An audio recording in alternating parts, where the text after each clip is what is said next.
अतः मेरे अनुसार इसे त्याग देना चाहिए। ये बात सुनकर भ्राता लक्ष्मण बोले कि आपके शरीर पर अभी तो श्री राम का नाम नहीं है, इस शरीर को क्यों रखा है? हनुमान, तुम इस शरीर को त्याग दो। लक्ष्मण की बात सुनकर हनुमान ने अपना वक्षस्थल नाखूनों से चीर दिया और उसे लक्ष्मण जी सहित सभी को दिखाया, जिसमें श्री राम और माता सीता की सुंदर छवि दिखाई दे रही थी। ये घटना देखकर लक्ष्मण जी आश्चर्यचकित रह गए और अपनी गलती के लिए उन्होंने हनुमान जी से क्षमा मांगी।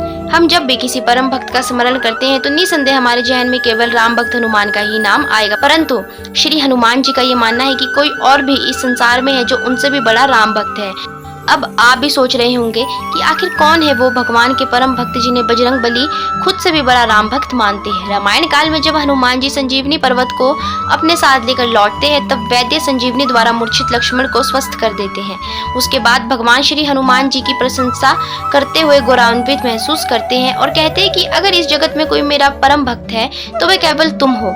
परंतु हनुमान जी श्री राम के इस कथन में हामी नहीं भरते। वे कहते हैं कि प्रभु, मैं आपका परम भक्त नहीं हूँ। मैं भी पहले यही सोचता कि मैं ही आपका परम भक्त हूँ, परंतु अब मेरी मूर्छा टूट गई है। मुझे ये ज्ञात हो गया कि इस संसार में मुझसे भी बड़ा कोई आपका भक्त हो सकता है। श्री राम ने आश्चर्यचकित स्वर में पूछा, ये तुम क्या कह रहे हो? ऐसा कौन है जो तुमसे बढ़कर मेरा स्मरण करता है? हनुमान कहते हैं, आपके परम भक्त और कोई नहीं, आप ही के भाई भरत है।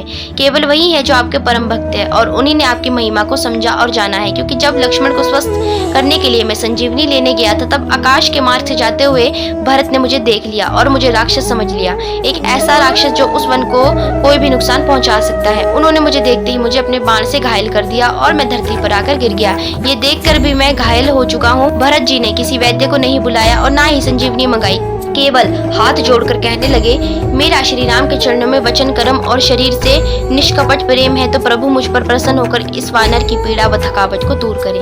भरत जी का ये कथन सुनते ही मैं आपकी जय जयकार करने लगा और उठ खड़ा हुआ।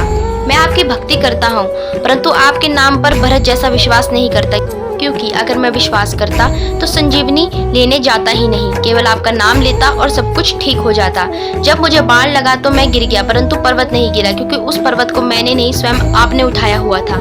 हनुमान जी ने कहा, प्रभु, आपके पास भी ऐसा बाण नहीं है जैसा बाण भरत के पास है। जब आपने अपना बाण सुबाहु मारीच को मारा था तो वह आपसे बहुत दूर जाकर गिरा, परंतु भरत के बाण से तो मैं आपके और समीप आ गया हूँ। अर्थात आपके बाण आपसे दूर ले जाते हैं, परंतु भरत के बाण आपके चरणों में ले आते हैं। उनके बाण से मैं सूर्य से भी तेज गति से आपके पास आ गया। श्री राम ने कहा, जब मैंने ताड़का को और भी अन्य राक्षसों को अपने बाण से मारा था तो वह सब मेरे ही चरणों में आ गए थे। इस पर हनुमान जी ने कहा, प्रभु, आपके बाण उन्हें मरणोपरांत आपके पास लाए थे।